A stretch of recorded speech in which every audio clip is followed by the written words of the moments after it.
Good morning, my name is Mary Hemsworth and I'm with Caterer.com. Today I'm delighted to welcome Maia Berney, who is the restaurant manager at the Grandtully Hotel, and also Neil Ellis, who is Group Operations Director at the Place in Edinburgh. Morning, guys. Morning, Mary. Okay, today we're looking at the HIT scholarships that are currently running as part of the Tourism and Hospitality Talent Development Programme, and you are both participating in the leadership module of that. One of the things I've picked up from that is that everyday leaders are making decisions and facing problems that they've never encountered before, particularly at the moment, and it is a challenge. And the demands placed on you and your teams are intense.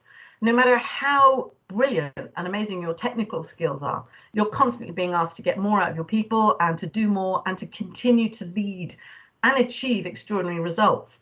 And this year has proven that hospitality in Scotland is strong, it's resilient, and it has great leaders.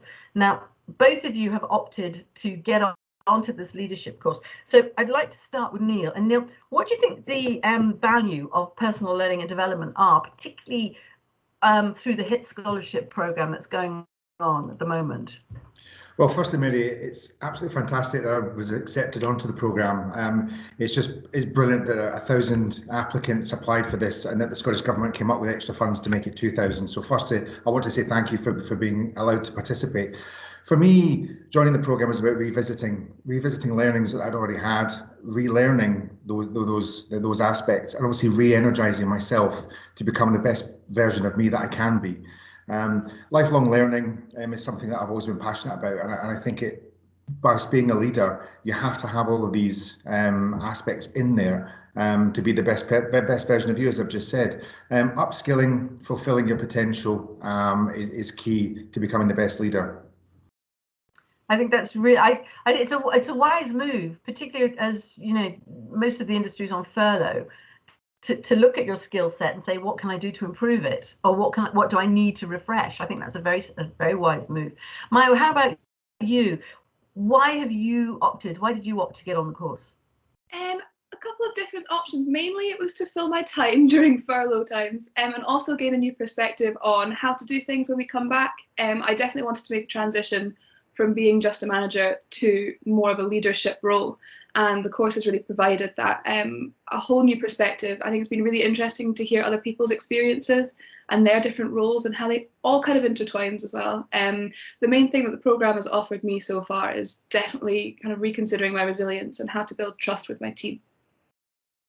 Wow, that's really profound. I mean, you're week 4 this week. Yeah, and that's a really strong takeaway already from the course. Moving on, how do you think your participation in the course will help you with your resilience? You mentioned your resilience. Start with that. Let's start with that. Well, obviously during times right now, I hate to use the trademark unprecedented times, but there you go. You definitely need to be resilient in the positions that we're in. You know, we don't know how hospitality is going to work out. We all are hoping for the best, but who knows? So kind of looking at a different perspective, really building ways that you can be resilient and can be in a good mental headspace has really helped me, definitely. And I think it has been from just a little bit of guidance, a little bit of a refresher course, things that you already kind of know, you just kind of forget over time, and kind of giving you a little bit more of a push to really put that in action. That's fantastic. Neil, obviously you're Group Ops Director. You lead your teams. How do you think your participation is going to help with that when we all, reopen and get back to what normal, whatever that might look like? Yeah, I would just agree with Maia. The resilience has to be built up again. It's about learning to let go of the past, knowing that change is coming and embracing it. Because without that, you're just hanging on to all the bad habits of the past. And I suppose everybody knows that, by being the best version of you, having a clear common goal and moving forward as one team, it's going to help everybody. And I'm talking about Team Scotland, Team Hospitality Scotland here. Fantastic. One of the things that I've picked up from the interviews that I've done is about the customer experience and how that is changing. I don't know if you've touched on that within the programme at the moment, but I wonder, is there anything that you've picked up from the the program at the moment that you think, oh, that's going to help when we go back, particularly you, Maia, because you're obviously a restaurant manager, you're face to face with your customers every day? Yeah, definitely. We reopened at the end of last lockdown for 3.5 months, and during that 3.5 months the tier system was introduced, the curfews were introduced, and everything was kind of changing literally week by week. So it was a case of adapting to one thing, and then literally the next week is you move on to a different kind of set of rules. From my experience, guests were just kind of happy to be out. You told them, look, I'm afraid you can't have a drink after 10 o'clock. And they would be like, you know what, we managed to be out. So they weren't that fussed from my experience. But definitely from a perspective of building guest experience, I think it all comes within trust within your team. If you're close with your team and they trust you and they put all of the kind of their will into you, it's going to reflect back and the guests are going to have a better time. How about you, Neil? What are your thoughts on your customer experience coming back? Yeah, it's tough, and it's going to be tough as we reopen because it's all the unknown. Many of our staff will be, including myself, will be rusty. Service will be rusty. Customers' expectations, although to start with, I think will just, as Maia said, it'll be, yes, you're open, thank you, we can get a drink, we can come and stay, we can have our favourite meal in our favourite restaurant. That's going to be fantastic. But as the expectations start to pick up again, it will be tough. And the recruitment challenges will be there as well, because some of our staff have unfortunately gone in many of our businesses. They were had to let go last summer. And obviously Brexit as well, which maybe we'll come on to, but that's going to be a challenge come the summer. Yeah, I think we should touch on Brexit. I mean, one of the things that is really evident is that last year we lost, I'm not sure the exact figure now, but it's I think over 1 million people left hospitality, but 300,000 of them from London alone moved back to their countries. And I don't know what the figures are for Scotland. I haven't looked at those recently. But there is going to be a different kind of recruitment retention. We're going to have to look at homegrown talent going forward. And that brings me on to my next point. I mean, Brexit we'll come to again, but career progression, the landscape of hospitality people, if you like, in Scotland has changed and will continue to change. Was career progression a thought behind why you participated in the talent development program? We'll start with Maia. Oh, sorry, Maia. It actually definitely was. I have been in hospitality since I was 14 and I've worked up from KP right to the position that I'm at restaurant manager. So I have my own career progression, but I'm very aware that although I've experienced it myself, I maybe was not the best at guiding other people's career progressions. So it was definitely kind of looking into how to do that and how to develop people within a business and get them motivated to really choose hospitality as a career. I think for a lot of people, they can kind of see it as like a stepping stone. It's a part-time thing that they do to keep themselves ticking over. But a lot of people don't actually see it as a viable career. And I think that alteration is really important to the industry. Thank you. Neil, what are your thoughts on career progression? Exactly the same. It's about providing a culture where people want to come and work. It has to be seen as a career rather than a job. Many people fall into hospitality. I mean, I did. It wasn't my career of choice when I left school, but it's one that I've grown to love, and very quickly people adapt. I mean, I've worked with people over the years that have actually left university to come and work in businesses I've been in, and I've had conversations with angry mothers saying, look, it's not my choice. I'm not asking him to come and work for me. He wants to come. So it's about making sure that the industry itself is seen as a career of choice, that it's not all about poor pay and it's not about long hours, that there are many businesses that are successful, and that's the reason why they're successful, is because they look after their teams. I could not agree with both of you more. It's so important to career progression and development, and making people understand that it isn't a stopgap. It is a long-term career option, and it has fantastic, just is diverse, and it's exciting. I love hospitality. It's like, yes, great. It's a great sector to work in. Looking sort of at a broader picture, the value of talent and skills development longer term for Scottish hospitality. I'm thinking particularly about recruitment and retention, and the skills gap which Brexit has created, and also sector growth. So Neil, let's start with you. Thoughts on that, recruitment, retention, skills gap, sector growth? As I alluded earlier on, it's going to be very tough. As we come along to June 30th, when the right to work is up for many of our staff, London obviously knows figures for how many people have left the country. Scotland, as far as I'm aware, we don't have a list of how many staff have actually left the country. Many hotels, restaurants, bars and other hospitality businesses won't know what staff they're actually still in the country. So when it comes to reopening up, whenever that we're allowed to, they're not going to know what staff's going to be available, and if they're going to be here beyond June the 30th. Hopefully many of them are.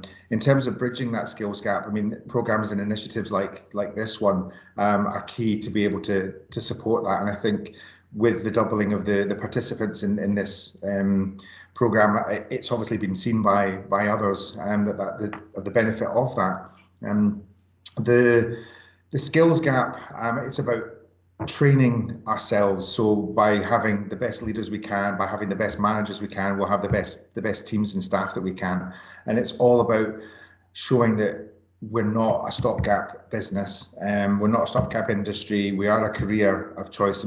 There's thousands of different positions around hospitality. We're not all plate carriers and bed makers, and that's what people are seeing, and that's wrong. And it comes right from guidance teachers and college. That we are a credible industry, and we're probably the second biggest industry in Scotland. Yeah, absolutely. We're definitely top three. What about you, Maia? Recruitment and retention for you, how do you see that going forward? Yeah, I completely agree with Neil from this standpoint. I think that all of it is intertwined. You get people unfortunately leaving due to Brexit, and then you also have the people that have been made redundant that are desperate for jobs right now. So in terms of bouncing back, I think it'll be interesting, safe to say, and a kind of a chance for a blank slate in terms of hospitality, and starting it up with a really good mindset and a really positive mental attitude. And I think that's probably the key to it. I want to pick up something you just said, which is that you said that obviously people will be leaving because of Brexit, but other people will be available because of redundancies in other sectors. Do you believe that some of the skills that you're picking up on the talent development program will help you to recruit and retain new people into your business? Yes, absolutely. It's kind of fine pointed what not my business, I don't own it, but the business that I work for is looking for, what our ethos is, and I'm not really willing to budge on someone that doesn't adapt to that. So it's definitely kind of pigeonholed what I'm looking for and given me kind of a chance to really rebuild the best team that I can have. So it's about culture. It's not about a skills fit. It's about an attitude fit, and hoping that the candidate's culture matches, or values match your values. Yes. Yes, I would say that was more important than skills. Skills can be taught and learned and developed in a working environment. People's attitude and their culture and their trust can't necessarily be. Neil, you're nodding. You obviously strongly agree with that. It goes back to a saying that one of my many courses over the years. It's hire the attitude, train the job. Yeah. And it's about being positive, because your attitudes affect your behaviours, and without a positive attitude, as Maia said there, you will have the wrong behaviours to attract your people, and you won't keep them. It's about being optimistic. And this course is really wonderful, because I keep calling it a course, and David Cochran will want to take my head off for that, because it's obviously a talent development program, but it's clearly highlighting the importance of culture and fit, and recruiting the right people, and how to retain, and learning those skills within yourself to be able to retain those people going forward. One final question for both of you. I'll start with Maia. What are your key takeaways so far? I know it's very early in the program, but maybe one fundamental key takeaway that you have. I don't know if I could narrow it down to one. I think that's probably okay. Top three. a cop-out answer, but definitely resilience, as we've covered before, and building that team culture, which we briefly just mentioned there, and also kind of developing a more stable outline of a strategy when I do end up going back and when hospitality reopens as a sector, in a way to keep it successful, so we don't have to go through this again, so we don't have to close and then reopen again. So for sure, a kind of more stable roadmap when we do return. And Neil? Very similar to Maia, but one thing I would add to that would be about building my resilience and my well-being. But because without the best version of me, as I've said earlier on, then I can't affect the change and look after the team. That's so important. Looking after, self-care. It's become something that I think we've all focused on so much more in the past year, and it's become empathy and compassion. I think they're also really important. As managers and leaders, to have those in your skill set. I'd like to finish there. Thank you both very, very much indeed for today. I really enjoyed chatting to you both. Thank you so much for having me. Absolute pleasure.